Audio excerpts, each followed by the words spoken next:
Thank you everyone for joining us today for this webinar and panel discussion. We're here obviously to talk about best practices and specifically practices that relate to patient experience in ophthalmology practices. And of course, this is being presented by ASOA and hosted by my company, Radar 8. And we're excited to hear the thoughts of the panelists today on these things and excited to have you all with us. So again, thank you for joining. Thank you. Before I'll stop sharing my screen here in a moment so you guys can get proper introductions out of these folks. And don't worry, we're not going to be formal today, so no slides or anything like that, just a discussion. But I'll start by introducing myself. My name is Marc Kleinman. I lead the sales and marketing teams at Radar 8. I think most of you in the audience probably are familiar with Radar 8. This discussion today is obviously very near and dear to our hearts. We're heavily focused as a company on patient experience. We help medical practices like all of yours with online reputation management, patient satisfaction surveys, other tools that help you guys understand, analyze, and really showcase feedback from patients. So our whole world is about patient experience, which is why we're so excited to have this discussion. And before I introduce each of you individually, I'd like to share with our audience that we asked these three in particular to join us for good reason. They are all leaders in their markets. They all have remarkably and consistently high satisfaction scores and feedback from their patients.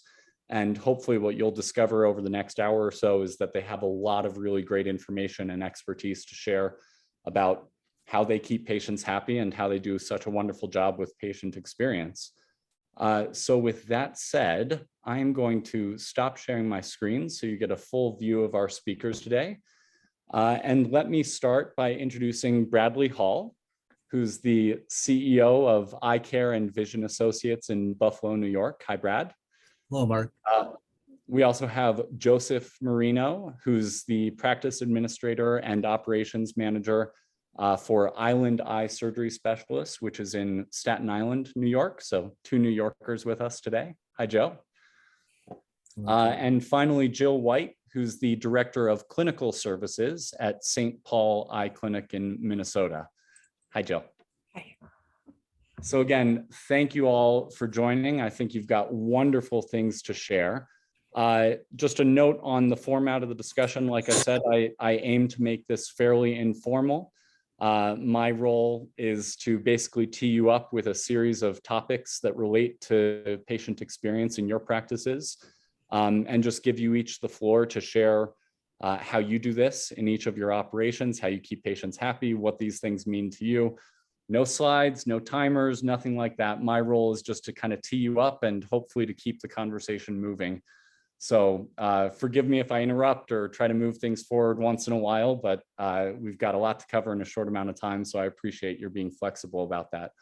Also, before we dive in, for the audience, these things always go better when you're engaged and participating. So there's a Q&A functionality that you're probably all familiar with in Zoom. And please don't hesitate to add your questions or your commentary or anything else that you'd like to share along the way. I will do my best to leave a few minutes at the end. I expect we'll talk for 45 minutes or so, and then I'll try to leave a nice chunk of time at the end to address any questions or comments from the audience. Does that sound good to you guys? Sounds great. Very good. Well, with that, I would like to jump right in and get the conversation rolling. I'm going to start with a fairly broad topic. We'll have more specific areas to cover along the way, but just want to get you guys talking broadly about some of the things that you believe drive satisfaction and dissatisfaction for patients within your practices. So I realize this changes a lot with demographics, practice type, size, location, and that kind of thing. But for each of you individually in your operations, what comes to the top of your mind when you think about patient satisfaction, patient experience, and what's on the patient's mind? Does anyone want to get us started? I can get us started. Great. So in my experience, what has been the key driver of satisfaction or dissatisfaction in our practice is being informed. Our patients want to know what to expect with regard to how long their appointment's going to be, how long they should expect to wait in between a technician and a doctor, and then how much it should be out of pocket. The one thing that really upsets people is when they get the unexpected and are there longer than they want to be, or weren't told they were going to be that long, or don't understand what's happening to them and what process they're going through. So our key here has been, making sure that we're explaining what we're doing, how much time it should take, and definitely making sure that each of our staff have knowledge of what they're doing and why and how long it should take, and communicate that clearly to the patient. That's great, Jill. And just right as you were starting to speak, I noticed the first chat came through and it said setting expectations, which is right in line with what you shared. So Sure. I think other people are probably on the same page. Joe, Brad, how about you guys? I'll go. I think that was an excellent answer, Joe. I just think it's important for the entire practice to be engaged with the patient, right? I mean, it's their total experience from patient registration, whether reception is pleasant, do they listen, have they made the patient feel at ease, comfortable. It's been especially important right during this era of COVID, right? Patients may come in feeling nervous, if you will, because of potential exposure, what have you. Are the techs engaged? Are they listening? Certainly the doctor is most important. The most important part of the encounter. Does the doctor take time to really listen to the patient concern and show genuine interest? I think all those factors are important in guiding the patient satisfaction. And then, of course, they'll tell us that if they aren't, through the survey process, which is also a critical part of that 360 feedback. That's great. Thank you, Brad. Joe, anything to add? I think you're muted, Joe. It's all right. We'll get the hang of it. Don't worry, everyone. Okay, you got me now? Yep. Okay. I think it starts right at the parking lot. I think when the patient pulls in, sees the condition of the parking lot, the building, it's just like going to a restaurant. It's a business. So if the practice looks engaging on the outside, and then everyone has the same philosophy, which I strive. We teach everyone the same philosophy here. We know everybody has different thoughts on how things should be, but when everybody's on the same page with philosophy, including the doctors and the staff, and that does have to do with a lot of training, education, getting the feedback from staff, so everybody's on the same page. So when you combine everything from the aesthetics of the building, the parking lot, the grounds, to the atmosphere when they walk in, that everybody's on the same page, because we know employees can be different. So we strive, we do self-assessments on employees. And when you combine everything I just said, it makes it an engaging experience. What can be done better? Just keep educating them. And the surveys do help, as I do agree with Jill and Bradley, but ultimately it has to do who's running the practice. The doctors give the orders because they have their job to do, but they also have to be on the same page for whatever the philosophy is. And the bottom line is excellent patient care. That's great. Agreed. Yep. Brad, you opened the door for me. I was committed to not having a whole discussion about COVID, and I promise we won't, because I think everyone's talked about it enough for the last 2 years. But you said especially during COVID. So I want to ask you guys just briefly, what methods, precautions, processes do you guys still have in place as a result of COVID? I know there are some lingering things, and importantly for this discussion, do you think those things are still impacting the patient's experience, either positively or negatively, whether it's making them feel more comfortable and confident or making them feel hassled and inconvenienced? But how are those processes affecting your patients today? I think, again, in terms of precautions, I mean, we've been consistent really for 2 years. I mean, we're into really about to start year 3, right? In terms of the COVID experience for all of us. Mm-hmm. We continue to wear masks. in New York State, that's something that's been emphasized, and cleaning, right? The patients need to feel that they have a clean environment and that social distancing has been recognized and emphasized. But that has an impact, right? It has an impact on communication. For example, I don't hear as well as I used to at my age, and so I found, when you wear the mask, I don't have that benefit of being able to look at someone's lips, and kind of say, "What did you say?" And kind of use that as a crutch, so to speak. And so a lot of people may say you need to speak a little bit louder, and hearing, and listening, it becomes more important. But when we look at our surveys, I pay attention to the comments as it pertains to safety, and appreciate that patients have recognized our emphasis upon those precautions. So it unfortunately, it's part of our life right now, and it's not going to be just like turning off a switch. And so we've all had to adapt and evolve in the interest of employee safety and in the interest of patient safety to continue to provide a good service. It's so interesting to hear you talk about reviewing the patient's comments and being able to sense that they appreciate this stuff, because you guys know at Rate Rate, we see a ton of data and analyze that data regularly. And these things that, it feels like it's been a tough couple of years and there's a lot of stuff that's inconvenient for patients, but we can observe the satisfaction scores pretty much across the boards kind of steadily creeping up and up during this time. So I think what you said really rings true in the data, which is that patients appreciate this stuff and like to feel safe. And it's great to hear you say that. In our practice, we've changed a little bit about the entry in the doors, even where we have a concierge that we never had before. Didn't think we'd keep it after, the COVID. Whenever it's over, like you said, it might not ever be over, it feels like. But when that ends, we were thinking we'd maybe move away from having that, but we found that person to be truly instrumental in helping our patients know where to go. We have an entrance where there's 5 different doors, and a lot of times they walk in and we'll stand there and just look around. Even when there's signs, they don't see, that's why they're here. So providing signs doesn't really help. Our comments on surveys vary greatly. Some people are very thankful for the precautions that we have, and others give us strong suggestions on why we don't need to wear masks anymore. With a diplomatic way of saying that.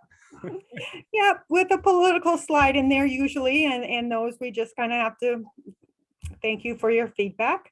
But overall, the concierge is something we're definitely keeping. And then the registration process being electronic and not handing a clipboard back and forth is something else that we're definitely going to keep running with. It has helped our workflow improve so that our patients are being taken back sooner. They're not waiting for us to enter in paperwork and make sure things are entered. Instead, they're entering it all for us, which is fantastic when patients can do some of the work for you. And then we just get to check them in and get going right away. And that's been really helpful for us. Jill, that's so interesting, because it sounds like there were a couple of things that were maybe triggered by COVID and safety and separation that have actually been really good for the patient's experience and kind of streamlining things that will be long-term solutions for you moving forward. That's encouraging and interesting. We are trying to find the silver lining for sure. You're not alone. Joe, any thoughts before we move on from COVID? Sure. Real quick, we were the epicenter, so yeah. we started it all. Started in New York, it was the end of the world. We learned a lot. We learned a lot what we weren't doing with the practice as far as disinfecting everything, which there was no bounds. We paused for about 6 weeks, but we still were open for emergencies only to help out the hospital load. Again, we were the epicenter. But I think the demographics are all different, but anybody that changed something that was better for the practice, I would not reverse it for anything. Even if you say, oh, the staff is overburdened, or I got to hire another person to clean the rooms. have to explain this to the patient. We are very strict. We are not moving. We're going to stay like this. This is a new world. But quite honestly, for this practice, this is proven to be more beneficial. And as Brad said, and Jill, I think it's a better patient experience because they see that the practice cares and they take the time to disinfect and make it a safe, besides a very pleasant experience for the patient. So those that are complaining, which is very minor, we just disregard and we try to talk to them. You're never going to please 100%. Not here in New York City. Impossible. Yeah. Well, for what it's worth, all three of you guys are pleasing about 97%. So you're doing pretty well. Well, it's great to hear the consistency in all three of your responses, that this may have been a terrible thing, but it's definitely been something that's caused some changes that are going to be beneficial moving forward. So to Jill's point, kind of the silver lining in all of this. I would love to get away from the COVID issue, but use it as a nice segue into what we're currently hearing is like the main number one challenge for medical practices all across the country, which is staffing. It's really risen to the top over the last couple of years as kind of the number one thing that occupies people's brain space, and both recruiting and retention. So I'd love to hear what methods you guys have put in place or are finding to be successful to recruit and retain great staff during pretty difficult times to do that. And again, because this is the topic that we're here to discuss, how are those staffing challenges impacting your patient's overall experience? I can go first on that. Sure. It's a challenge for everybody, not just ophthalmology across the nation. The challenge is there, but the opportunity is also there. What do I mean by the opportunity? We are trying to grow, and we have been growing organically. So what we have done is we're seeing who has the will, the want, and want to move up in the company. So if they want to become a tester, we will give them the resources and as well the staffing to train them. So growing organically shows, number one, they were committed to our firm, and they started at the front desk, and now they're starting to do some auto-refracting, or they're doing some testing on the OCT, but they're being tested by ophthalmic techs. And growing organically, they started with a commitment. Now you hire somebody from the outside, that's a huge challenge, especially if you see they haven't worked in 2 years or they've had 4 jobs in the last year. You know, you have to put in some time just to learn your EMR or your practice management. So what we're doing here is basically trying to grow organically, and it's worked, and word of mouth. It's basically word of mouth. If the practice is excellent and the employees that work here are happy, meaning you have to be flexible with the employees, then people will want to come and work here. I say build it and they will come. That's my short answer. Similar to Joe, our practice has really capitalized on employees that came in an entry-level front desk or maybe appointment center position and have shown great promise in wanting to learn more, do more, and have asked, is there an opportunity for me to be trained to do more in the clinic? And just in their asking, we make sure it happens, because if someone wants to grow, we want to make sure we give them that opportunity. So I currently have, I think, I have 45 or 46 technicians, and at least 10% of them are ones that we've recently capitalized on from internal. The other option we have taken is a similar word of mouth, people that work here telling their friends to come on in and work. We've got an opportunity for you. We don't necessarily care if they have eye experience. What we're more looking for is willingness to learn, great customer service, and an attitude of humility and positivity. If they have those things and are willing to put the time in to learn, we're willing to put the time in to train them, and train them not only in skills, but to really work with them on their patient service and how to problem solve things on their own and not have to run to a supervisor to get the answer. So the fact that both of you are working hard and seeing success from, for lack of a better term, kind of promoting from within, so fostering growth among your entry-level employees. Does that mean that most of the recruiting and hiring challenge is really in those entry-level positions rather than, I see you starting to shake your head no, Jill. No, I think in our market is a little bit unique, maybe. I mean, we all think we're unique, I think, but we have 4 or 5 large ophthalmology practices within the Twin Cities Metro. And we steal from each other quite frequently, to be honest. And it's a small community though. And so it usually ends up being more, not so much of a steal as a trade. And sometimes that works out for all involved. Other times you kind of understand that why they let someone go. But most importantly has been our organic growth, and then trying to retain employees. We haven't done anything like stay bonuses, but what we've really kept on top of is making sure our wages are competitive with the others in the metro. Maybe not the highest, but definitely incentivizing them to be the best, meaning they're certified. We support their certification, we support their recertification, support their opportunities to learn and grow. So, I mean, I think that's more of how we're maintaining the ones that we have, which is in my opinion, almost a bigger challenge right now than hiring new employees. Yeah. Brad, any thoughts on this topic you'd like to share? Well, again, I think nationwide, we're all going through the same obstacles or facing the same obstacles. Transiency of employees. We're in the midst of this new phrase, the catchphrase called the Great Resignation. Where people are much more willing to kind of walk away from the workforce. So it definitely requires a strategy, not just on recruitment, but also for retention. And so some things that we've done, I like the point that was raised, Jill and Joe, as far as growing internally or organically, but also reaching out to your workforce and asking them to help you recruit and reward them for their efforts. So we offer a referral bonus of $250 if they refer someone and we end up hiring them.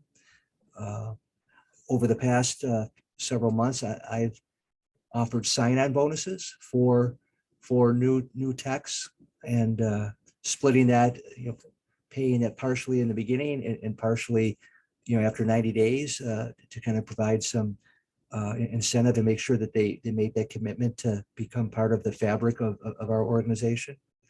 And then an overall enhancement of the compensation package. Wages are critical, and we've all heard about inflation. It's real, and wage inflation.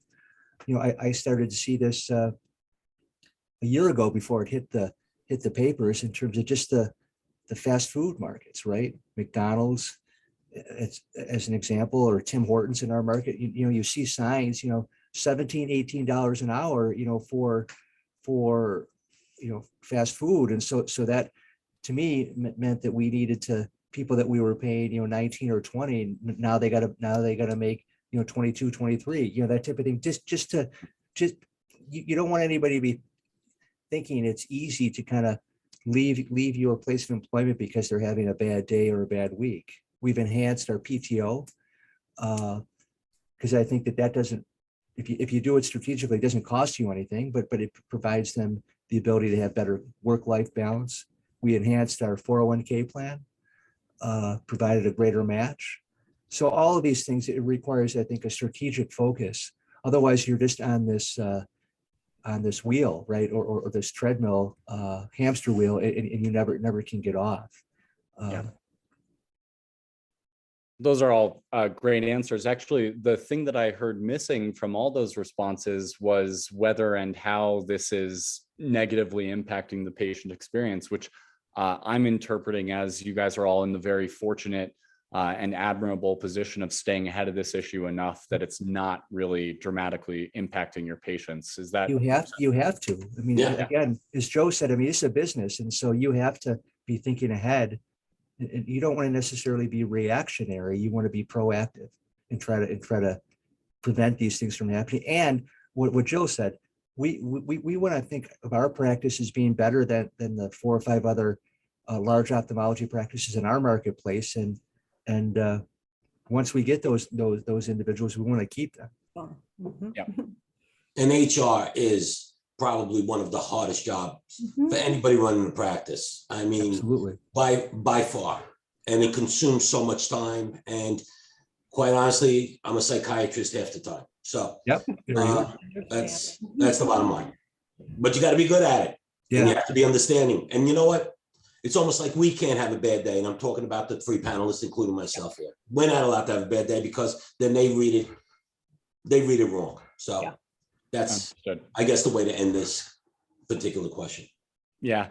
Well, I said that I would wait until the end to field some questions from our audience here, but we had a really good one come through while you guys were giving those responses that I want to tee up for you, which is, how are you guys measuring staff performance?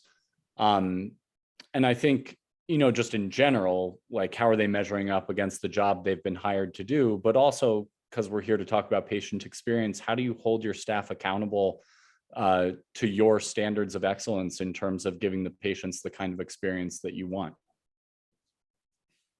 I can go with that. Yeah. Feedback, right? I mean, so we participate in the survey process, both with Radar 8 and with another company in our local market. And feedback isn't just from patients in terms of their satisfaction with the practice. I mean, they may offer comment, on a particular employee, and it could be excellent feedback. They could say, "What a great job that Ray is doing," or "A wonderful job that Susan is doing in the clinic." Well, I always share that feedback with that particular employee, or give it to the manager, and then they can share it so that the employee feels that the extra effort was recognized and appreciated and provided value to the organization and to that patient experience. In contrast, I mean, not everybody has a good day. As Joe said, I mean, we as administrators, we have to hold ourselves to a certain standard, and can't let your guard down, unfortunately, even if you feel you're not feeling your best. Having said that, feedback may come back regarding someone at the front desk or a tech, and maybe that tech is having a bad day. Well, that if the patient goes to the point of letting us know, I feel a responsibility of sharing that. I mean, diplomatically, you don't want to come in with a hammer, but you want to come in with some coaching and some reinforcement and say, hey, understand that words matter, and your demeanor is recognized. And so that's how you track. I mean, for me, that's how I track and measure performance. Certainly there's other indicators, but what better way than feedback from your customers? We, at our clinic, I'm one of the directors, and we have 2 others that are more involved with our staff, and we all try to do what we call Feedback Friday. On Fridays, we take screenshots from Radar 8 of some of the positive reviews that we've received, and send them out to everyone on our teams. We specifically try to pull out the ones that have our staff named, a staff member named, and give a special shout out to them that they really impressed a person enough that they remembered their name. And then we also, after the positive, we put a little bit of, here's the trends we're seeing that we might be able to work on. Let's work on them this week and see if we can reduce those before next week's Feedback Friday. And it kind of gives them something to focus on. Sometimes it's, seem like you were in a hurry. And so we work on our techs slowing down and explaining what they're doing, or we ran late. Everyone complained that they had wait times that were too long. So what happened? Were we not staffed correctly? We try to talk through that. But I think our patients are some of the best people to hold our teams accountable. they don't really have much to lose by telling us like it is. And we hope that they are able to say something positive about our team, but really do respect when they give us feedback that is intended to be helpful to improve our practice. I love the Feedback Fridays thing. I have a biased view of the world because you're using Raiderade and getting value out of it. But that's something, if you don't mind, I may very well share with some of the other groups that we work with, because what a great idea that is.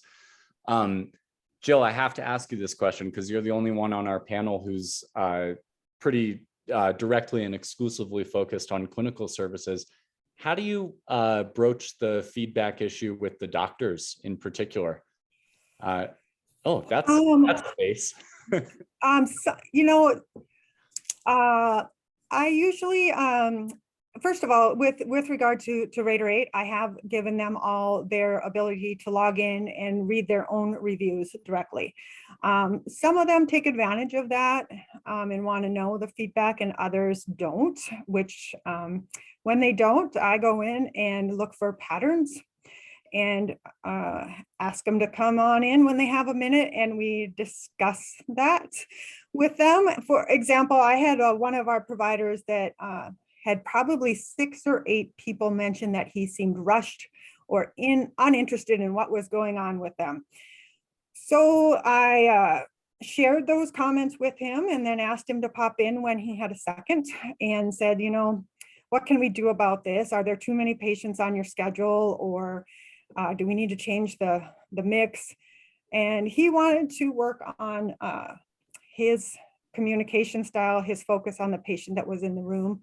And I said, that's fine. We can do that for another couple weeks. But if we continue to see these responses, I'm going to need to cut your schedule back a little bit, because I don't want us to have things on Google or out in our world that say that our doctors don't listen or pay attention to our patients' concerns. So he shaped up quite quickly and has done a great job slowing things down, but keeping on time. So he found the delicate balance and continues to ask me, am I still doing okay? Have I gotten any complaints? Because he's one of those that just refuses to log in. So that was one. A few of the others, it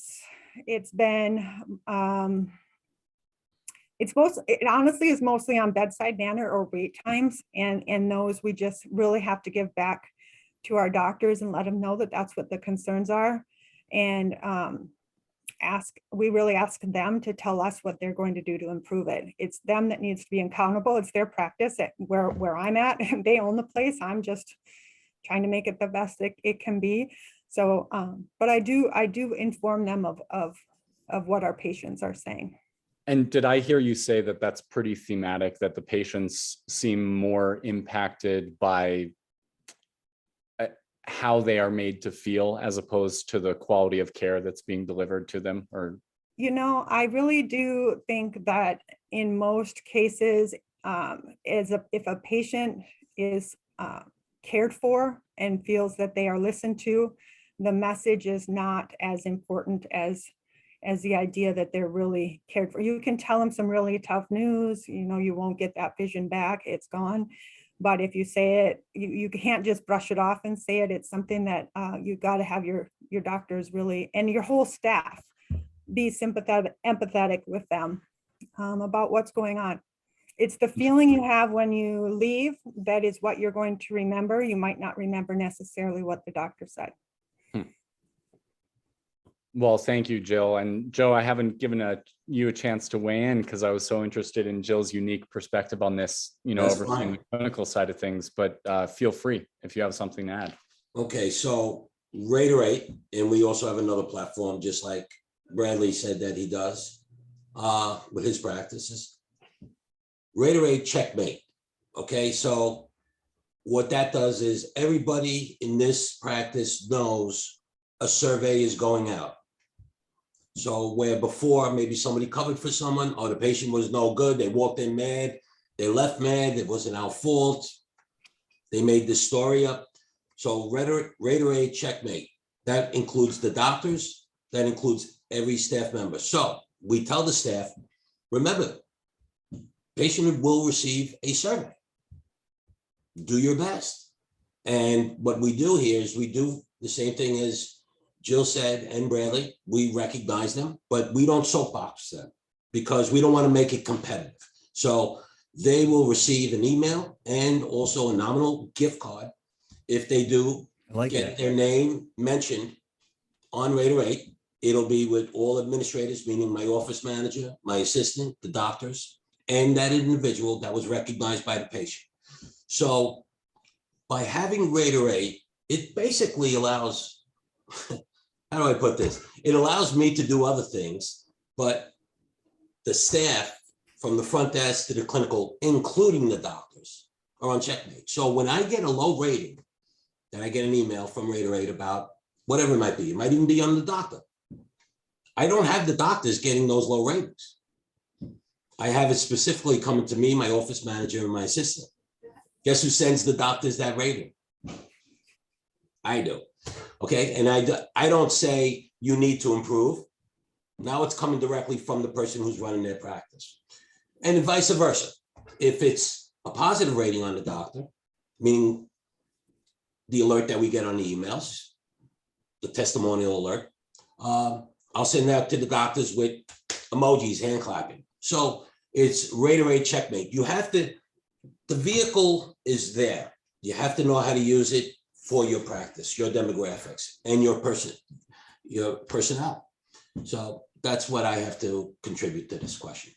I gotta say, guys, between Feedback Fridays and Raider 8 Checkmate, pretty Yeah. good with the branding exercise. I like both of those a lot. Plus, it's like the positive and the negative. The gift cards idea is a great one when people get positive feedback. I love that. And for the audience, Not to interrupt you, you'd be surprised after one person gets it, how competitive it comes to be nice. You'll be surprised. Yeah. It's love really, it's actually a game, and I hate to call it that, but life's a game. So, and New York is a big game, meaning New York City, but it's actually fun to watch because you sit back and you're just watching this theatrical play go before you. And all you did was just informed everybody they're going to send a survey. yeah. You didn't do anything. You didn't reprimand anybody. You didn't congratulate anybody. You just told them the survey's going out. Well, for the benefit of our audience, I promise I did not pressure or pay these guys or give gift cards or anything like that for their Not yet. endorsements of Raider 8. Not yet. But it's really rewarding to hear that you're all getting that kind of similar value out of the surveys, at least. Particularly interesting for me is that I've heard you all comment on the value and use of individual patient commentary or feedback. So you see something come through and you take action on that thing. I'm curious on the flip side about kind of the big data aspect of what you get from surveys and from patient feedback in general. So are you equally working to leverage trends that you see in the data or benchmarks against your peers and competitors, that kind of thing? Or is it really mostly for you about what individual patients are saying about their experiences? Did that question make sense? Yeah, I'm going to go first on that real quick. That's where the check goes on me as the practice administrator. So the response rate has nothing to do with my staff. The response rate has to do with me because, as we know, we can change the algorithm. We can change how we want the surveys to go out. If they want to go directly to Google, and then you have to know your demographics, and each demographic is different.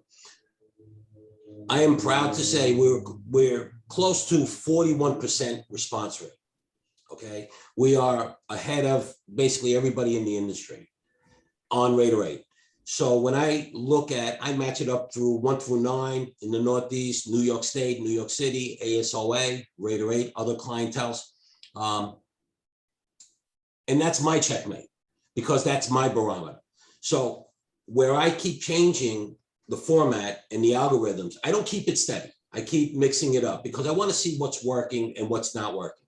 And right now, what I'm doing is working. So I'm not going to speak for anybody else, but I'm going to say Raider 8 is a great tool, but you only can get out of what's great about it is what you put into it. If you expect any platform to do your work for you, then just get rid of your staff and just let the EMR and the practice management platforms do the work for you. It's impossible. So I'll leave it at that. If anybody else wants to disagree or agree with me, that'll be fine. By all means, go ahead. We don't, well, let's see. I'll look at the data and compare to ASOA just to see if we're in line with the benchmarks quite a bit. We've taken a little bit different approach, but I appreciate Joe's feedback. And we've stayed steady with the things that we really wanted to improve on. So the questions that we've left on Rate have been very focused on the areas that we want to make sure we're doing well. Friendliness, COVID safety, were your questions answered, cleanliness, those types of things. But that being said, I think looking at our big data, the biggest place that we've looked at our big data is on Google. Our ratings before we started surveying patients were quite low. And it was mainly because the only people that went on to Google were those that were not very happy with us. So encouraging those that were happy with our service and to go online and leave a review has really changed our marketing ability to go, wow, this place does have a lot of great feedback. It just wasn't being asked for or given before. And so that's the big data that we really look at, is that star rating on Google. I know that it really shouldn't matter as much as it does, but almost everyone goes online and looks at your stars. And if it's not 4 stars or more, they're not going there. So it has really transformed our practice to have people go online and say, I saw your ratings were so high, I wanted to give it a try. We've got quite a few customers that have said that their referral is Google. So that's the big data we've been looking at, is more of how our feedback from our patients in a large scale has been able to increase our ability to capture more patients. So Agreed. I'll just mirror both Joe and Jill's comments. The data is important, right? I mean, it just gives you a way to kind of measure yourself against your peer group, looking at benchmark data. So we do that. Patient feedback is very critical to me. I want to hear from them and see what we can do to improve their experience. And so what better way than to have a survey process, a formal survey process, looking at the individual provider ratings. I mean, in fact, Rate rolled out a new service, which I think will be helpful for us internally. I don't know the actual name of it, Marc, but I think where the providers on a monthly basis automatically are going to get a report and see how they compare to their peers as well as industry benchmarks. And so they'll, seeing is believing, right? I mean, if somebody thinks that they're 5-star, but the reality is they're only 4.5. I mean, they're internally going to be motivated to maybe dig a little bit deeper and see what they can do to improve their delivery, if you will. So overall, I think just your service, and again, you didn't ask me to comment specifically on your service, but you provide really big picture, but also you can drill down and get the individual data and see where you can improve. So at the end of the day, it meets our needs, and so we've been happy as a partner. I want to add one more thing about benchmarking. There are softball questions you can ask, and then there's the put your neck out there questions you could ask a patient. So we tend and will always ask the hard ones, and I'll just share with everyone. I have it up on my other screen. Trust in medical advice. That puts the doctor right on the hot seat. Overall experience. That means everybody you encountered and the cleaning department that has kept the building clean for the day. Clinical staff, every technician that works in the practice. Would you refer us to a friend? Another loaded question. Okay, there's a lot of questions on there that is softball. These are all tough ones. Were your questions and concerns answered? Again, that goes across the board. So, and the last one is office cleanliness, which a lot of people will not want to put that if their office is not clean. So those are my particular questions. I personally think I could have picked 5 other easier questions and less attractive to a negative review. So I just wanted to share that with the audience out there, as well as the panelists. Well, I really appreciate that. And there was, by the way, a lot of really great positive feedback for Rate as a company along the way. So thank you for that. I would love to move away from Rate because I don't want this to start to feel like it's a pitch to the audience and talk about a subject that's maybe a little bit more challenging, which is service recovery. So, we know, and I think I mentioned already in this discussion, that you guys have amazing satisfaction scores, 97% and up, but that still leaves room for that, 2 or 3% of patients who don't have a wonderful experience. So my question to you is, what do you do about that? How do you engage that patient after the fact? How do you recover that? How important is that to the growth and reputation of your business overall? What do you do with the dissatisfied patients? I'll go. I think you need to talk to them, right?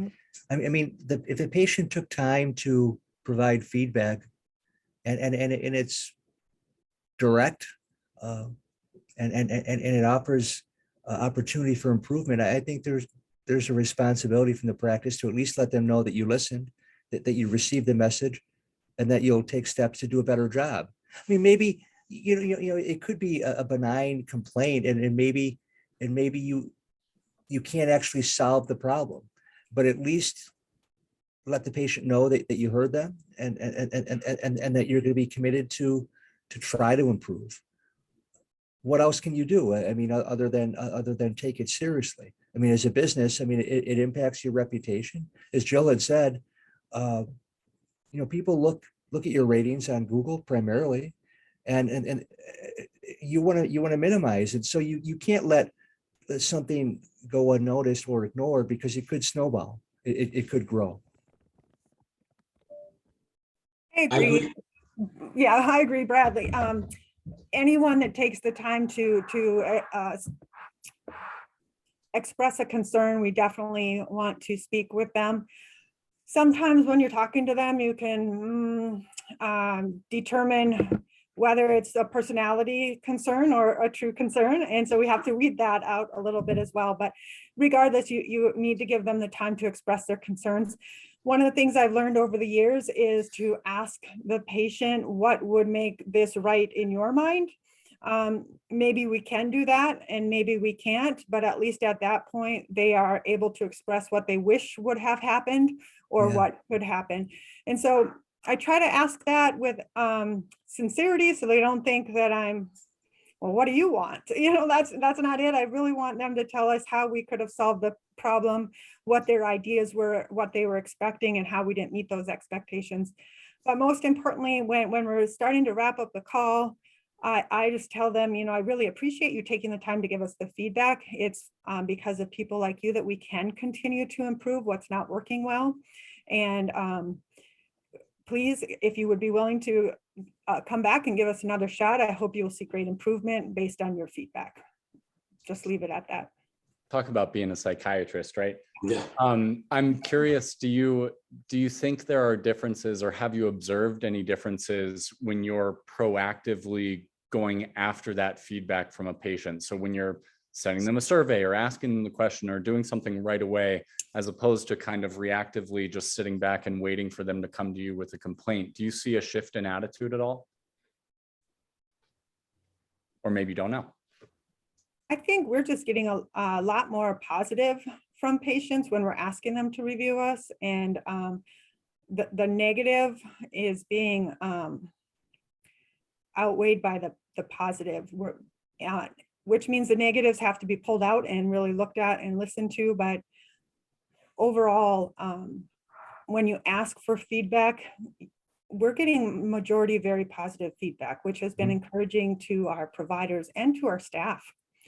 For them to see online their Google ratings with the place they work is, pretty high, makes them feel good about where they work.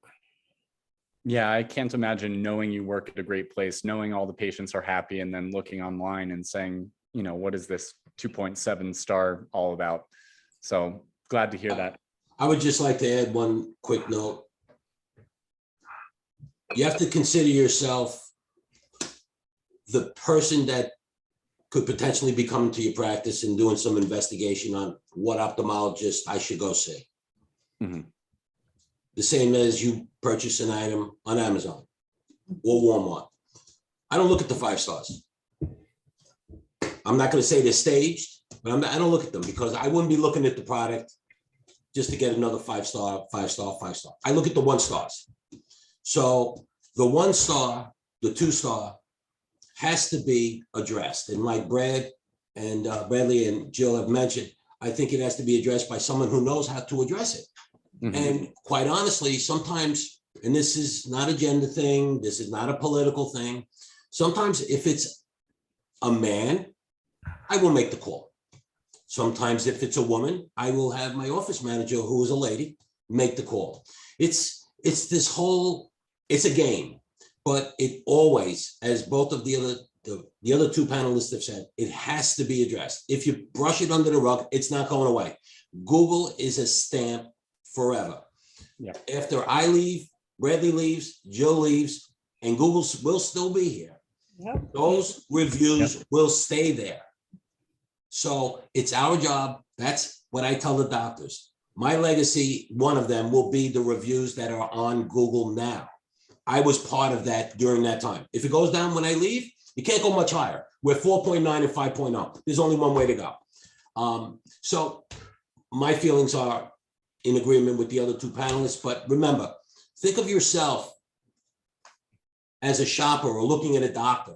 And some of my staff, I asked them, I said, where did the doctor go to school? Where did he go to undergrad school? Now we have it in our brochures, and some of them says, I don't know. I said, but if you were coming here to see this doctor, you would know where that doctor went to school, where he graduated, did he do his residency here in the United States?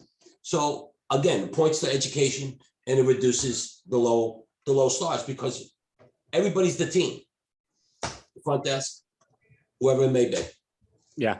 I was smiling to myself. You may have seen when you said you don't look at the 5-star reviews, you only look at the 1-star reviews. I was smiling because I get that question all the time from the groups that we work with. How are you going to get rid of these 1-star and 2-star reviews? And I always make that case that you don't want to get rid of those 1- and 2-star reviews. You want to show that you're responsive to those things and that you're working to address issues. But that is the credibility that other patients need to see, is that, yeah, the vast majority of people are thrilled. A few people have legitimate complaints, and this company, this practice is working to address those. So I actually think those, handful of low reviews can be incredibly valuable to you. Just like Joe, you alluded to yourself as a consumer, when you're shopping, that's what you go to get your information. And Mark, not to interrupt you, but yeah. I have made calls on people that have left 1-star, spoken to them, and they have removed the 1-star. Wow. And they raised it up to a 4-star. And now my name became part of Google, saying, Joe called me, the practice cared. And you know what? I'll take that 4-star over any 5-star, because now they're talking the interaction that they actually had with the entire encompass of their visit, including me, who is invisible most of the time to any patient. Yeah. Well, that brings us right back to the question that sparked this discussion. I mean, that is the very definition of service recovery, right? Yes. Get the complaint, reach out, resolve the issue, and correct it. Really, really, really good to hear. We are about 5 minutes from the top of the hour. I've been kind of monitoring our chat and Q&As to see if anything comes through. Lots of questions. One that just came through that we hear a lot about that I want to share is about wait times. So someone's asking, what are your average wait times?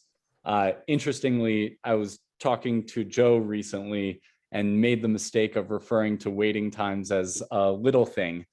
And I was saying, how do you keep your focus on some of the little things that affect patient experience rather than the big things like clinical care and what you want to be focused on? And Joe, I loved your quote in response saying, if a patient cares about it, there's no such thing as little things. But talk to me a little bit, you guys, about not just waiting room times, which is a big one that always comes to the top of the list, but some of those more administrative aspects of the patient's experience, whether it's billing process or requesting medical records or sitting in the waiting room. Just give me some thoughts on those administrative functions. I'll go real quick. Triaging, our call center triaging and setting up the appointments that you don't have all completes, or cataract valves and LASIK PRK valves bunched up because it's going to bottleneck with all the testing. So triaging is number one. Number two is flow. Everybody should know their responsibility on how the flow goes, how we're pulling it, registering them. And each doctor has a different gift of gab. Some doctors like to talk. I have a doctor, Everybody wants to bring him home because he likes to talk. He's going to have longer wait times. The other doctor is robotic, regimented. He is excellent. They're both excellent, but the wait times vary. But it all starts in triaging on how the appointments are set up by the call center. If the bottleneck is there in the beginning, it's going to be there at the end of the day. That's my short answer. Well, and it sounds like part of that is understanding the individual personalities of the doctors that work with you and understanding how their flow impacts the schedule as you progress through the day. So making their behavior as part of that triage process. That's interesting. Brad, go ahead. So on our end, I think we're like most medical practices, that is the number one complaint or concern is the wait time. And as Joe had mentioned, it definitely varies, certainly by provider. One of the things that we have been doing, and Jill had commented on this earlier, is that we've been trying to emphasize more of the electronic registration to try to eliminate some of the bottlenecks that are created when patients come in and they haven't filled out, their forms. And so if they can do that electronically through our portal and try to emphasize that, that can save a few minutes, and a few minutes times 250 patients across the practice per day can really add up. So again, you just do the best you can and listen to the feedback and respond to it. Our practice, we have really worked hard to design our templates for scheduling on, we did a time study and did average workup time for various appointment types for our technicians, and our schedules are based primarily on our ability for our technicians to stay on time. We all get patients that throw that off, so we have a float for every 2 doctors. We throw a float in there to kind of pick up whatever isn't running the way it should. Because of that, our wait times have gone from, there were times frequently we were 25 and 30 minutes behind, even taking the patient back, to where we get comments now where I didn't even get to sit down and they were calling me back. So we really based it, we really worked hard to find out what our average tech time was to do a good job on a routine patient, to do a really good workup on a cataract patient, a LASIK eval, a glaucoma patient, really just studied those times and then built templates to support that. The other thing we found was that one-day post-ops in the middle of a clinic is not fun.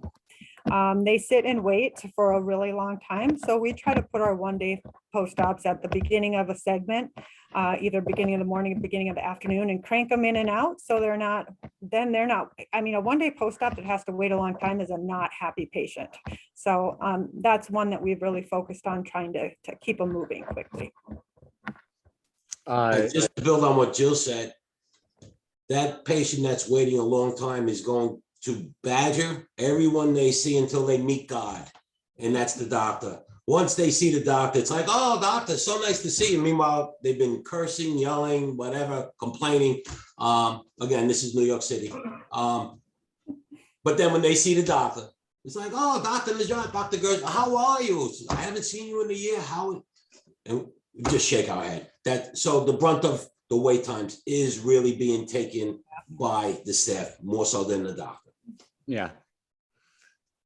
Well, it's except for Jill, who sounds like in a lot of cases you've gone a long way in solving this issue. I should share with you, because misery loves company, that far and away across the boards nationwide, wait times tend to be the lowest rated survey question that we see in Raterate.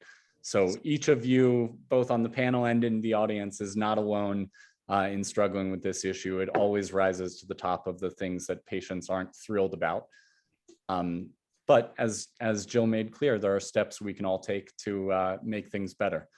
It is still our lowest rated, but at least once in a while we get a positive response, which is nice to hear on a wait time. You got to take the wins where you can get them.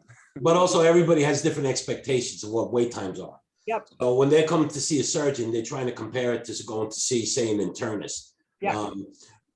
Again, in New York, go to the emergency room, you'll be waiting 4 hours. Okay. And that's an emergency room. You're not here for a routine exam. You're waiting 4 hours. So that expectation is really in the person or the patient that's coming here, their expectations. So if their expectations is they're going to be seen in 10 minutes, Not gonna they're be- seeing a surgeon, and that's it. That's all I say. Yeah.